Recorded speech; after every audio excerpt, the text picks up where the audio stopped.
We're live? Almost. There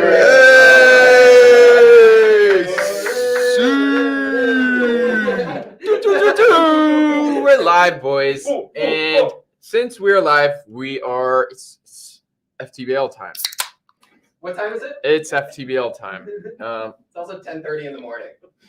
That's another thing. It's 10:30 in the morning. I haven't drinking a beer in I don't remember the last time I drank a beer at 10:30 a.m. But we got to because it's probably my least favorite time of the football calendar. It's World Cup qualifiers. It's international break, and let's be honest, I don't know if anyone likes this. At least for me, I don't. Do you guys like this? I do, but I know I'm in the minority. Yeah, I mean, club football is so much better than international football. But I mean, we definitely have some things to talk about in terms of international football. But maybe the biggest piece of news right now is Steven Gerrard becoming the Aston Villa manager, which is very exciting for me, for probably just because Aston Villa's project is extraordinary. It's so sick. The live might be a bit loud, I'm hearing right now, but it's good, man.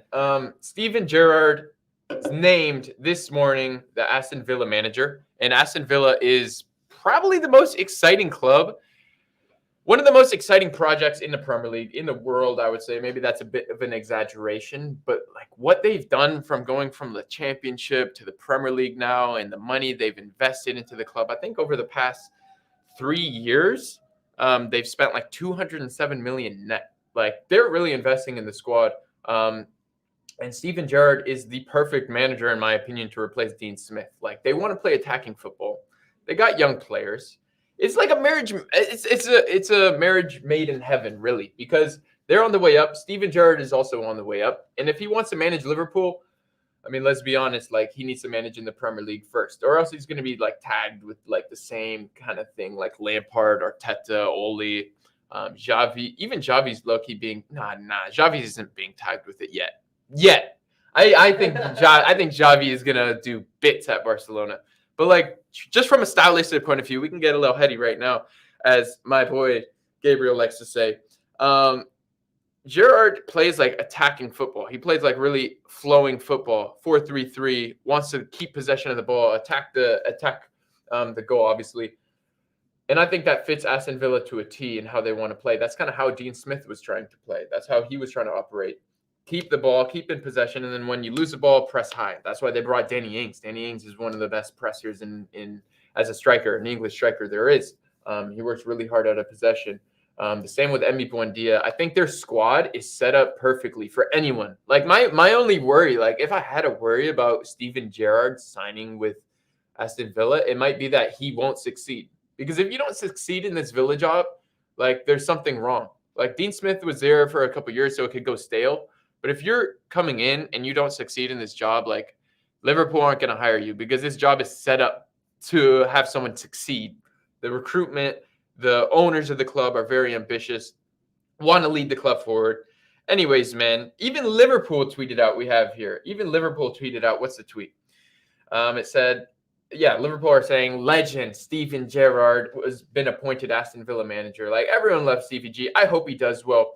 And apparently, Norwich are also looking at Lampard, which is going to be kind of lit. Like Stevie G versus Lampard back in the Premier League again. Like you already know when Norwich play Aston Villa, that's going to be like all the headlines. But I think obviously Steven Gerrard in Aston Villa is a way better job than Norwich. I think Norwich, honestly, even with Lampard coming in, will get relegated. And I think that's actually a smart signing by Norwich to bring Lampard in. And then like in the Championship, we've already seen him do bits with Derby. I think obviously Derby's struggling now, but I think Lampard would do very well. He'll do very well at Norwich in the Championship. I'm already thinking to next season. I think they're going to get relegated, and he'll do a great job. Do we got any comments or any questions, any comments? I know we put out a little Instagram Q&A, so hit that next time if you haven't gotten in this time. Do we got any comments? Do you want IG questions or you want YouTube questions? Well, if there's people on, let's prioritize YouTube if there's people on YouTube. But just give me the hottest questions, man, before we get into international break, because I got some juicy stuff for the internationals, man. Salah What are we or saying? Benzema? Salah or Benzema? Oh, that hurts. That hurts. That hurts. Okay, I like Benzema more, but I think Salah is currently. Oh, dude, fuck. I think. Tell me how you really feel. Okay, deep down, I want to say Benz. I just have this affiliation towards Benz. He's my guy. But Mohamed Salah, he's doing it in the Prem, and I think the Prem is a more difficult league than La Liga. So I got to give it to Mohamed Salah right now, but Benz is my boy. We even made a whole video on it because I'm so passionate about my boy King Benz, and he's a drippy man off the pitch. So I got to vibe with my I got to say. So I'm not saying anything right now, but let's go Salah. I'll go Salah. King Ben's right behind him, but I have to go Salah right now, man. Who's going to win the Champions League? Champions League. You know what? I was thinking like some English teams. I thought like there'll be at least 2 English teams in the semifinals. 2 out of the 4 teams left, unless they get like paired off before that in the quarterfinals. But I'm gonna go with Bayern Munich. Actually, they look freaking nice, man. They look nice. I think Nagelsmann is a great coach, great manager for them right now. And I'm gonna have to go with Bayern Munich. We got for sure. Ahmad asking, I wonder if this is Argentinian national team specific, but Dybala or Lautaro Martinez? Personally, actually, I'm gonna go Dybala. That guy is a baller. He's kind of struggled the past season, I guess. Last season didn't play too much. I mean, just Juve were struggling under Pirlo. Was there a manager between Pirlo and Allegri? Or am I making I don't think so. I think Pirlo got sacked. Yeah. So he wasn't playing much under Pirlo. But and obviously Juve is struggling right now. But when Dybala's on form, like that's my guy. I was like, when he was linked to Tottenham, Dybala almost went to Tottenham. I remember one summer they agreed a fee, and at the last moment, Dybala was like, "No, I'm not going to this banter club." So I was very happy about that. But I'm gonna have to go with Dybala, 100%. But I mean, there's some things we can get into like the international break right now because there's definitely some like snubs and disappointments we need to get into, man. First off, probably the biggest disappointment, which hasn't happened yet, but like if he doesn't go to the World Cup, I'm gonna be mad. I'm gonna be straight up pissed off because I want to see Mbappe versus Holland. In Norway right now, Holland is injured. Norway, I think they're second in their group, 2 points off the Netherlands. And they're playing Latvia in their opening match. So basically, they're 2 points behind Netherlands. Holland is out. If they don't finish second, they're out, obviously. The team who finishes first in the group automatically qualify. Second goes into a playoff. So they need to finish at least second. They're 2 points off top against Netherlands. They play Latvia. And then the second match, they play Netherlands. So they technically could finish top of the group. But that's honestly a concern because we missed them in the Euros. Norway weren't in the Euros. And I really want to see them. I want to see Haaland in Qatar. We need him. We need Mbappe versus Haaland. We need the new boys. We need them to take over. Obviously, Cristiano, Messi, GOATs. But I think it's time, man. I really want to see them take over. And so I want them both at the World Cup. The second one, we are talking right now in the office, like Vinny being left out of the Brazil squad until now. I think Firmino, who got injured? Firmino got injured. And so they actually ended up bringing Vinny in, but to leave him out on the get-go is like definitely a head scratcher. I'm like, this man has been one of the most informed. Is he the most informed striker or informed midfielder in the world right No, now? you got Mohamed Salah, and I wouldn't call Vinny like a midfielder. In Real Madrid, he plays like a winger, and obviously you could say Mo Salah inside forward. Like I've seen people even say like Mohamed Salah isn't a winger. And then he's not a striker. Like, what is he? I don't know. Attacker, a forward. I would put Vinny in the same group, like a winger. He's one of the more informed players in the world at the moment. I mean, he's obviously balling. Him and Benzema are getting all the goals for Real Madrid. But to not be involved in the Brazil squad is like, that's just disappointing. I wonder what Vinny is feeling. Like, what else can he do? But I saw the coach, what's his name, Tite, saying that, like, so basically, obviously, Brazil play like a 4-3-3. They play a 4-3-3. But in the defensive phase, that's like when they have the ball in possession. In the defensive phase, they sit in like a 4-4-2, like two sets of 4, right? And so obviously the winger will need to track back. And basically, Tito was saying that in Real Madrid, he has 3 players helping him on that side. The midfielders, Cruz, Modric, Casemiro, they kind of shift over and help Vinny. So that's kind of the reasoning in his head from the defensive phase that he might struggle in the Brazil squad. But man, at least get him in, bring him off the bench. I would even play him as like a 9. Obviously, you have Neymar, but if you're playing that's hard. That's kind of hard to play him as a 9 if you're not playing with 2 strikers in possession. If you're playing a 4-3-3. But defensively, just stick him up top, I guess. I don't know. He needs to be in the squad. One of the most informed. What do you guys think? Like, it's insane that he was in. Yeah, put the man in, man. Put the man in. I need a lime in this. Go to the market? I need to go to the market, man. Let's Postmate some limes. Another player, though, that a big disappointment for me, who honestly I was on the edge about the past couple seasons because he was being linked to Arsenal. When any player is linked to Arsenal, I'm going to be very skeptical. I need the best of the best, la crème de la crème at my club. And Nkunku didn't really convince me the past couple seasons.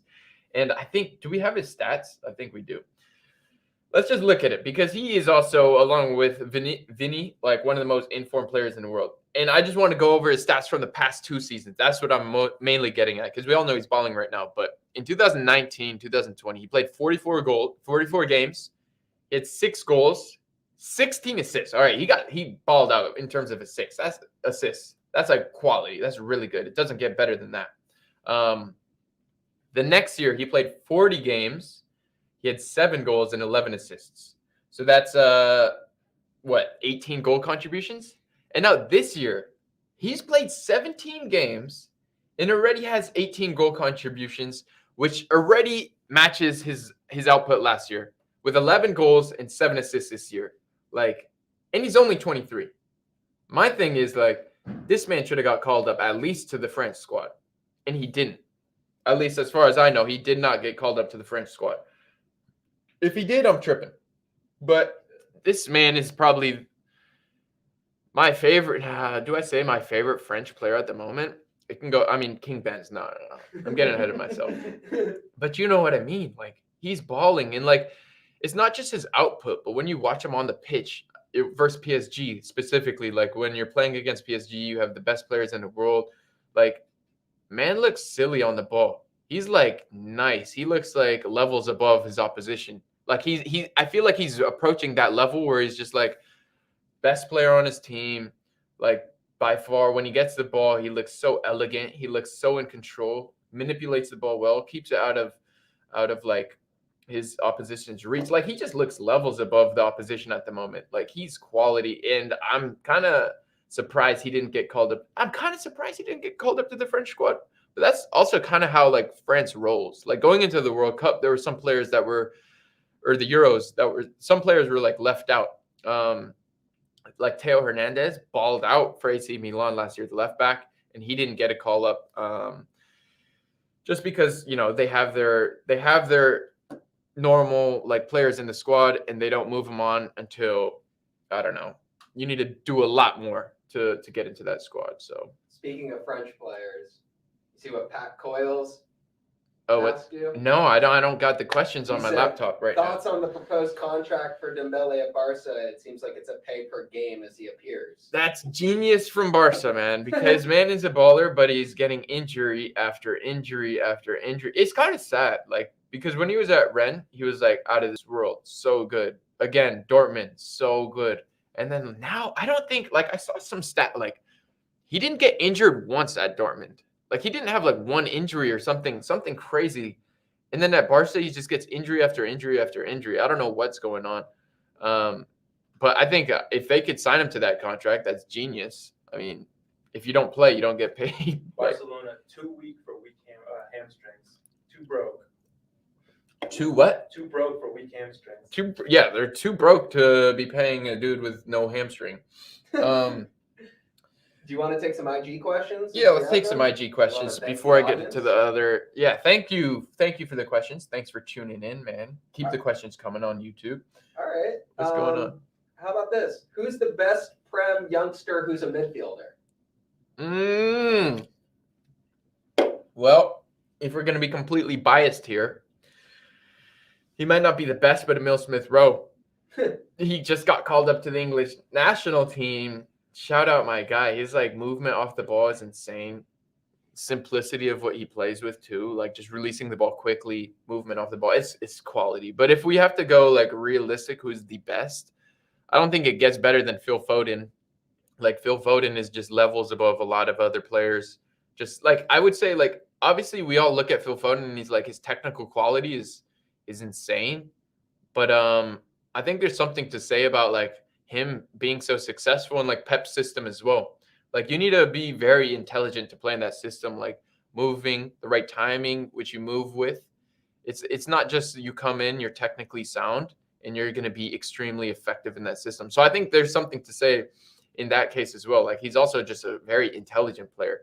So I think like he's levels above others. Unless I'm forgetting some people. There's obviously other players I like Jacob Motor. I mean, you're gonna look at me silly when I say that, but like Jacob Motor for Brighton, I've been watching him a bit this season. 6'2", silky on the ball. Like no one really is talking about him, and he's not the best, but he's quality, man. 22, 23 years old. So yeah, I mean, let me know in the comments down below. Let me know, or not the comments down below. I'm so used to YouTube. Let me know in the comments right now. Send me a message. Who are your top 3 young midfield ballers in the Prem? Because I'm probably forgetting some players. Mason Mount in there easily. But in talking about young players, man, let's get back to World Cup qualifiers really quick while your comments come in. We have some young players I wanted to talk about because I love young players, including the Argentinian national team. Let's just start off with the Argentinian national team. Julian Alvarez, an attacker. He could play as a winger. He could play as a striker, center forward, almost like an attacking midfielder, like a 10. But he's so good for River Plate this season. I think like last weekend, he scored 4 goals in 1 match. Like man's balling out. He got called up to the Argentinian national team. And what's his stats? I think he has in the league, he has 15 goals, 5 assists in like 15 matches or something. 16 matches. 16 matches, 15 goals, 5 assists, directly involved in a goal every 59 minutes. Man is on one right now.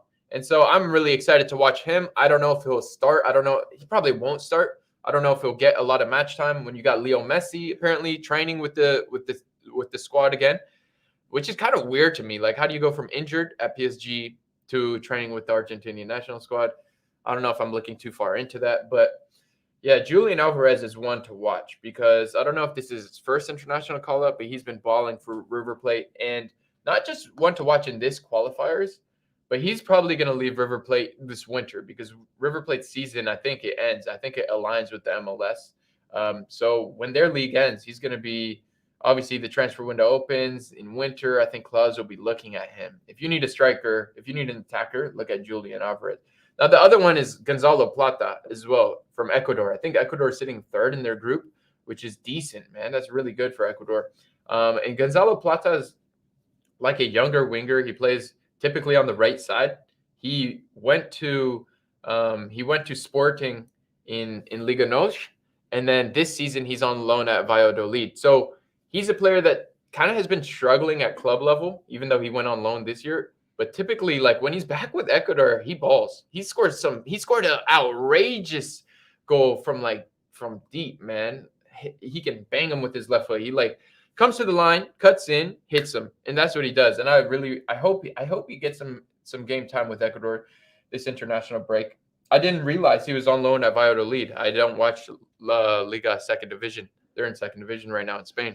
But he's one to watch. And then finally, probably the biggest match, at least for us in the room, is I know Hank, the producer. American Wanker reporting for duty. Yeah, there you go.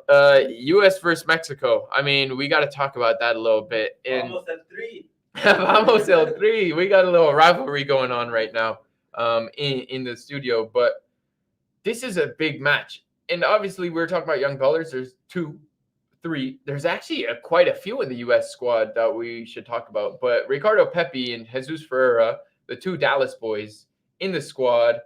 I went to Dallas 2 weekends ago to watch them. I talked to their fans, and it surprised me because Ricardo Pepe is probably the most informed player, one young player in MLS. He got like 2 or 3 goals in the last World Cup qualifiers for the U.S. Like, but everyone at Dallas was saying that Jesus Ferreira was the guy. They were like, he's going to be better. He's going to be the best young player, the player in our current squad with the most potential, which surprised me. But in terms of like the actual match, it's a big one.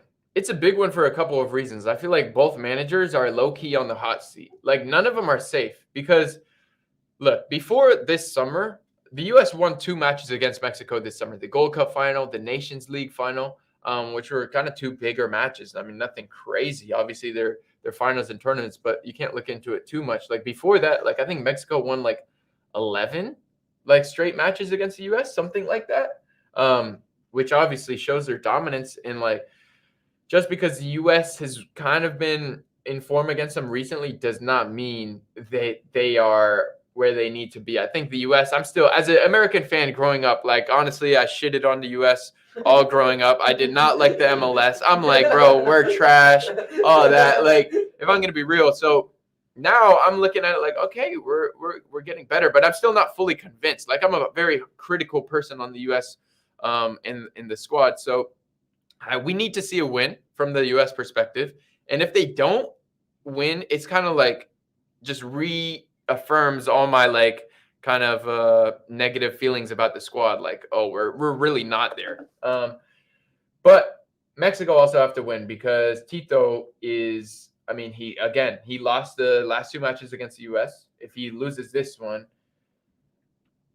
you can't lose 3 in a row against the U.S. after winning 11 in a row. I think he's on the hot seat as well for Mexico. And it's not like they've been convincingly beaten teams in the past qualifiers. I think both teams like should be performing better than they are, basically, was what I'm trying to say.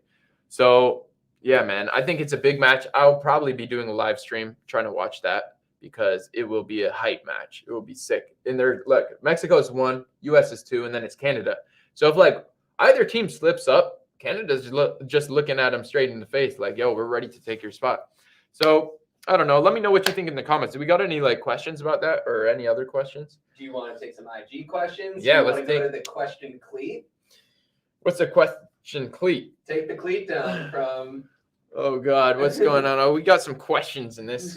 We got some questions. The question cleat. All right. We can take some questions, man. What we got in here? This is from people in the office. All right.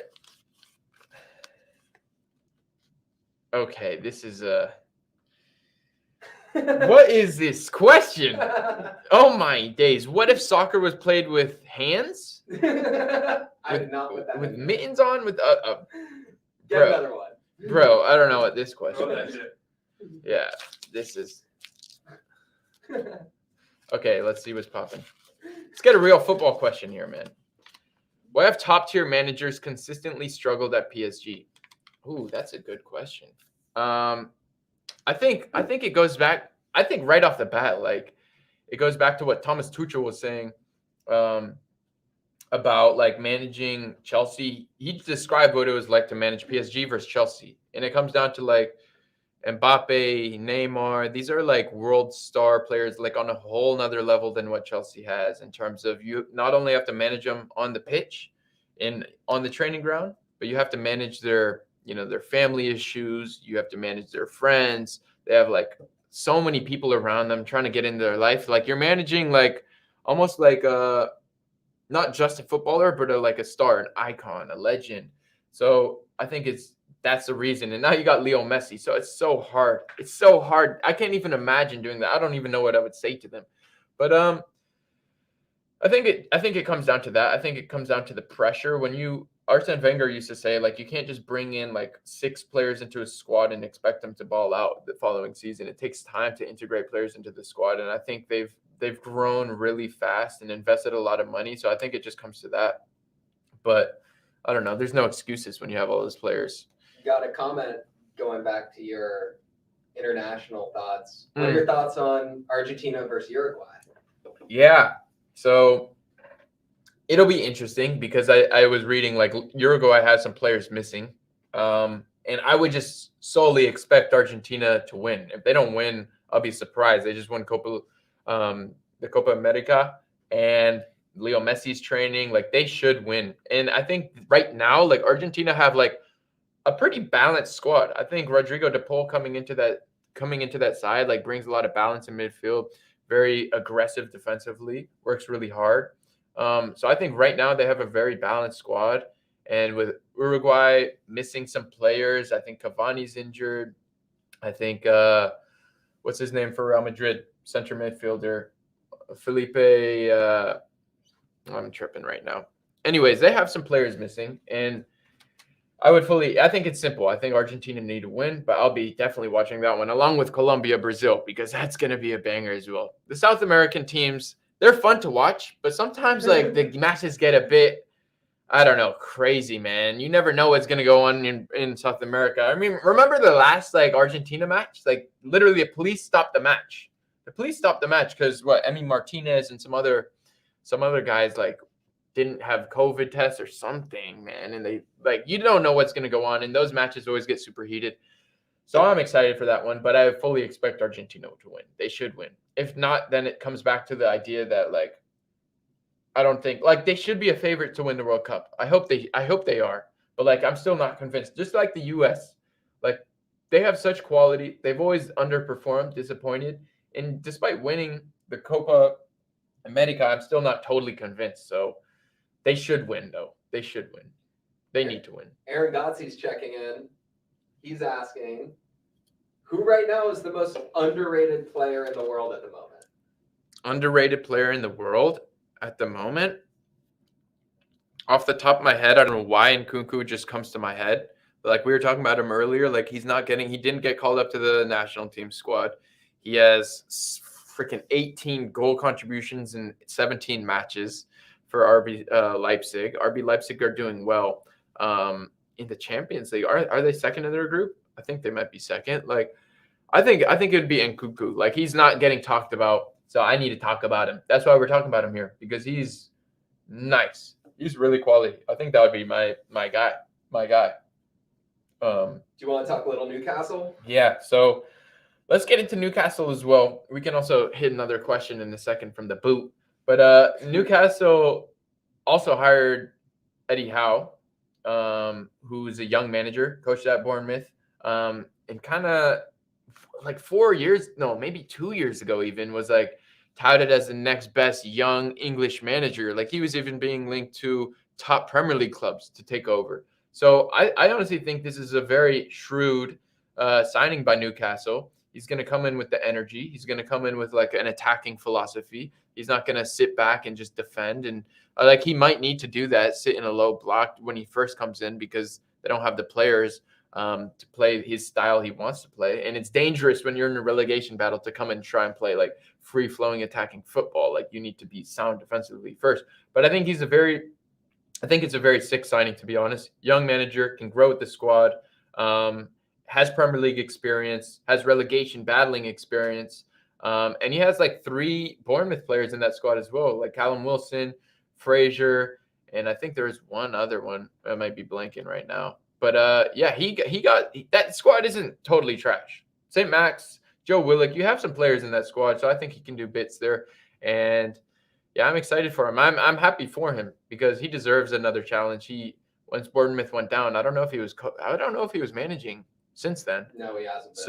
So it will be good to see him back in the Premier League, see what he can do. And they're going to be investing in that squad, so he can get pieces and see what kind of squad he could build there. I don't know. I'm going to just grab another one of these for now. Because why not? Who do you – hey, I got a question for the chat. Out of all the 3 new managers, Stevie G, Frank Lampard, if Frank Lampard becomes the Norwich manager, and Eddie Howe, who do you think will be the most successful? That's my question. I think it's going to be Stevie G. All right, we got a question. Who is the one player you think of when thinking about a player who gets consistently shit on by football fans but actually doesn't get the respect they deserve? This might be a hot take, but I'm going to say Scott McTominay. I call him Scotty. I really do believe, like, if he was at another team, if he wasn't at United, that pressure, playing in a system that doesn't necessarily fit him, like as a 6, like I think he would be a quality box-to-box midfielder in another Premier League team. Like I think he could do pretty well. Like I'm waiting for the day that he leaves United.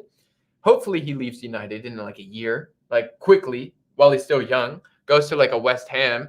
And I could just see him start balling, and then everyone be like, oh, why'd you sell McTominay? He's a baller, stupid Manchester United. Like, I could just already picture that. Like, I think he gets a lot of hate. And it's not like he's not making mistakes. Like, he does make errors. He does make stupid decisions. He might not get on the ball. He might not completely make himself available at all times throughout the pitch. And, like, there's other players better than him, obviously. But I think he gets a lot of shit, and I want to see him do well. So, yeah. Cool. I think that might wrap up the live. Yeah. I had one more game if you want to play, but if not, let's do it. You want to play who should Newcastle buy in the transfer window? Yeah. Mm-hmm. What if I throw out a player and you tell me if they should buy him? Yeah, let's do it. You want to do that? Yeah. All right. So producer's going to throw out a player, and I'll tell you if Newcastle should buy him or not, in my opinion on it. Because there's a lot of rumors going around right now. A lot of rumors. Stupid rumors, too. Oh, speaking of stupid rumors, Felipe Coutinho, no way. There's zero chance. If I'm sporting director of Newcastle, there's no way I'm trying to build my project around overpaid, like kind of players that are getting older. And I'm not saying like Felipe Coutinho is not a baller and he can't like rejuvenate his career, but I would be going for players 24 years old, 25, like younger players coming into their prime and try and build around them rather than player who Barcelona need to get off their books. Donny van de Beek. Yeah, he would be a player I started a career mode last night and I signed Donny van de Beek. Like, he needs to leave United. He's young. If they could get, that would be my number one target actually at Newcastle. If you can get Donny van de Beek, might not be my number one just from like Joe Willock kind of plays the same position and you just invested 25 million into Joe Willock. It doesn't make sense to. There might be other areas in the squad you might need to invest in before Donny, but if you could get Donny into that squad, that would be fantastic. Such an underrated player. Aaron Ramsey. Nope. Again, I mean, maybe just because he would be on a free, and that could bring Premier League experience, like a leader as well. He's a captain, used to be captain of Arsenal. So maybe just because he wouldn't cost anything, and he would be willing to take a wage cut, but yeah, I want to stick to, like, maybe just because he would be free, but in general, I'm looking for younger players. Anthony Martial. Maybe. I think so. Potentially. I even made a TikTok about this. I said Anthony Martial, but I'm kind of hesitant over this because he's one of the most talented attackers in world football on his day. But it's never on his day, and it's going to be a relegation battle. It's going to be a grind. They already have St. Max. They have Callum Wilson. They have some players there. So if you're spending a lot of money on Anthony Martial, I'm not sure. But if you can get a decent deal, I would bring him in. One more. Andre Onana. Did he not sign with the club? I thought He's still with Ajax. I thought he signed with Inter. I thought he had a pre-contract with Inter Milan. If you could bring Onana in, I would bring him in right away. That's a no-brainer. Even though they have like... He's still available. Yeah, that's a no-brainer. How is he still available? That's crazy. He's class. He's sick. Not just like he's a Barcelona Academy graduate. La Masia. And great Right? with his feet. Yeah, I'm just burping. But yeah, he's sick with his feet as well. Great goal, shot stopper. I would bring him in. I wanted him at Arsenal, but now we got Aaron Ramsdale, so it's good. Yeah, I would definitely bring him into Newcastle if possible. Cool. Should we take one more IG question and then sign off? Yeah, let's take it. All Throw me right. some questions. How about this? More outdated manager, Mourinho or Rafa Benitez?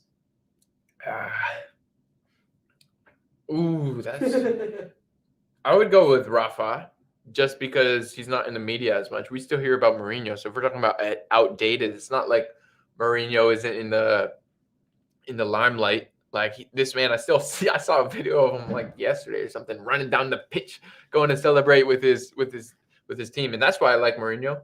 And I think he's gonna fit Italian football very well. And I don't want to discredit Rafa Benitez because I think he's done a good job at Everton, but I'm gonna go with Benitez. Cool. Yeah.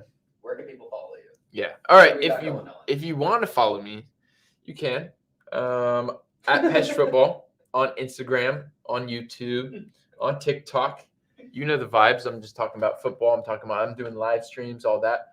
But also follow us here on FTBL on on YouTube, man. We're trying to grow this page. We have another show coming out right after this. It's called All the Feels, where we react to the biggest news. Just have a good time.